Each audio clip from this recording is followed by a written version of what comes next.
For those of you that have one of these Ford Focuses, year 2000 to 2011, this one's a 2008, this should all be pretty much the same thing. Just going to be dropping the transmission pan to change the gasket and filter, cleaning out the pan. And so what you have down here are 8mm bolts, which I can use my little impact here to remove those, or you can just use a ratchet and socket. But we're going to start by removing the bolts furthest. And I did just loosen this one up just to make sure that this has enough torque to do it. Yeah. So we're just going to do that. I'm going to pull out enough of these so that when we loosen some of these up here, it'll allow the pan to drop down a little bit, and then we can drain the fluid. There's really no easier way to do this. It's going to make a mess regardless doing it this method, but this is the most common method. And like I said, it's going to make a little bit of a mess, but you just let it all drain out. Be really careful. I very gently used a small pry bar here and got onto this side and kind of popped it out a little bit. You don't want to force it. You force it, you're going to mar up this pan, so be very careful. That's also why the new filter comes with a gasket from the factory. These things didn't have a gasket on them. So it kind of is what it is. But I'm going to let this continue to drain out. And there's still going to be some fluid in it once we pull the filter out. We'll get there when we do. What I do is just continue pulling all those bolts out, going back to front. That allows the pan to slowly come down and down until finally you just have the bolts that are up at the front to pull out. And you just pull those out the same way until the pan is completely off. So now we're just going to drop the pan nice and slowly. And there we go. So now to get this out from underneath the car and clean it up. All right, so to remove this filter, the hole that goes into the transmission is right here. But first you want to take apart or take off this little sensor guy here. Let that sit. And then very carefully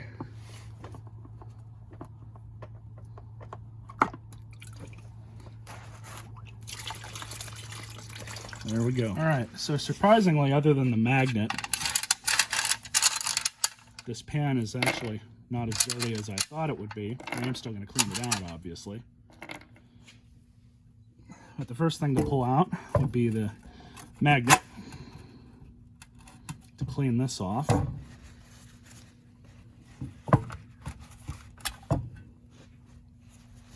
And that's doing exactly what it should. All the metal particles are being drawn to it. So we're just going to clean this off real fast. It's good enough for me. Nothing else is coming off. I'm still going to probably spray it down just a little bit. All right. So I've got the new filter. Here's a bit of a trick. Not a big deal, but use just a dab of the old transmission fluid to grease up this O-ring or lube it up so it goes on nice and smooth. And we're just going to throw this back in just like that. Then you have this tang here that's supposed to go in a certain way.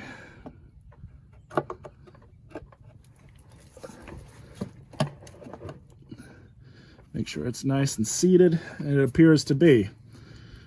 So throw the sensor back on. Now we're almost ready to put the pan back on. I'm going to clean up the mating surface here. And we might just do a quick and dirty flush on this thing. So getting ready to put the pan back on. I've got the magnet all cleaned up and back in. Pan's nice and clean.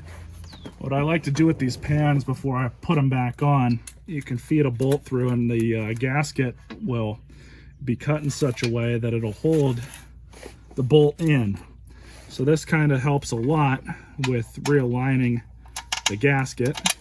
All right, so we'll grab the pan here. And we're just gonna put it in place.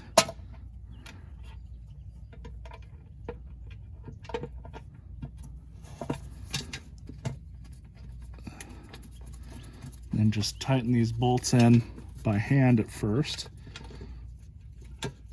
And you're gonna put all the rest of the bolts in the same way, one by one, just making sure that you get them through the hole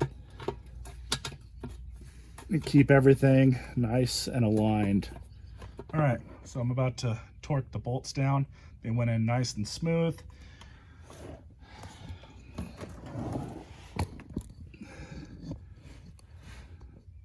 I'm not going to show you guys every single bolt being torqued.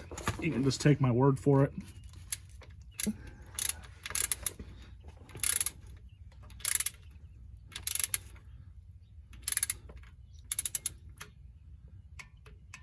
There's one. So you just do that all the way around. You can do it crisscross. Don't really matter. And so for our purposes, we're going to use Valvoline MaxLife ATF. This fluid is compatible with damn near every manufacturer out there.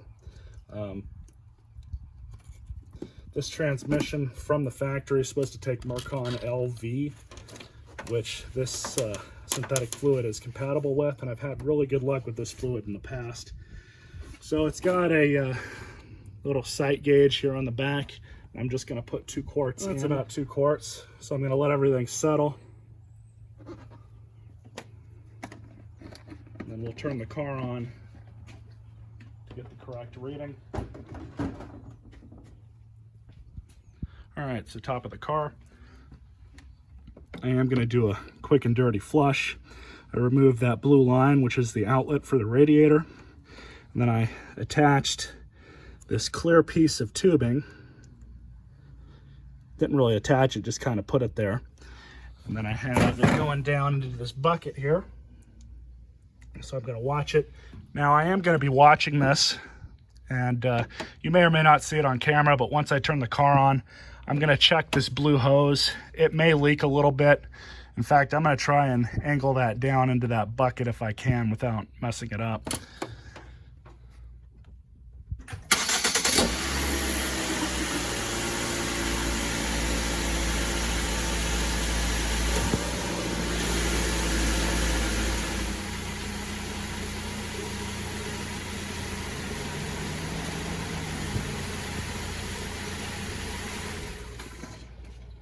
And it is nice and clean, well, a lot cleaner coming out now. All right, the last part of this video, I just took the car around the block a few times, took it down one of the main streets, and went through all the gears, made sure it shifted from overdrive to second.